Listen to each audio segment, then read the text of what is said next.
Special 7 days ન્યૂઝમાં આપનું સ્વાગત છે। શ્રાવણ માસના પ્રથમ શનિવારે વડોદરાના હઠીલા હનુમાનજી મંદિરમાં વિશેષ પૂજન અને ધૂન યોજાઈ। આજે વિક્રમ સંવત 2081 ને શ્રાવણ સુદ બીજને પવિત્ર શ્રાવણ માસનો પ્રથમ શનિવાર છે, ત્યારે સમગ્ર હનુમાનજી મંદિરોમાં વહેલી સવારથી ભક્તો હનુમાનજીના દર્શન અને પૂજન કર્યા છે।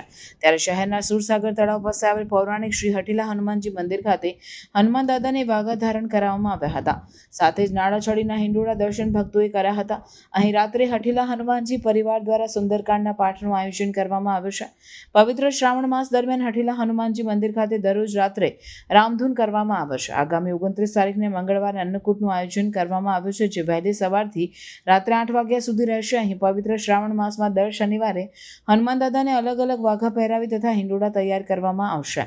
અત્રે ઉલ્લેખનીય છે કે શિવ મહાપુરાણ અનુસાર ભગવાન શિવના ઘણા અવતારો છે, જેમાં અંશાવતાર તરીકે શ્રી હનુમાનજી રુદ્રના 11મા અવતાર કહેવાય છે। શ્રી હનુમાનજી રામચરિત માનસમાં તુલસીદાસજી શ્રી હનુમાન ચાલીસામાં વર્ણવે છે કે શંકર સુવન કેસરી નંદન તેજ પ્રતાપ મહાજગવંદન। શિવ મહાપુરાણમાં શતરુદ્ર સંહિતાના 20મા અધ્યાયમાં હનુમાનજીના ચરિત્રનું વર્ણન છે। મહર્ષિ વેદવ્યાસજી લખે છે કે વિષ્ણુનું મોહિની સ્વરૂપ નિરખીને શિવમાંથી એક તેજ પ્રગટ થયું। એ તેજનો સપ્ત ઋષિઓએ ગૌતમ ઋષિની દીકરી અંજનીના ગર્ભમાં પવનદેવ દ્વારા પ્રવેશ કરાવ્યો। જે અંશ વાનર રૂપે ચૈત્ર સુદ પૂનમના દિવસે જન્મ લીધો તે હનુમાનજી।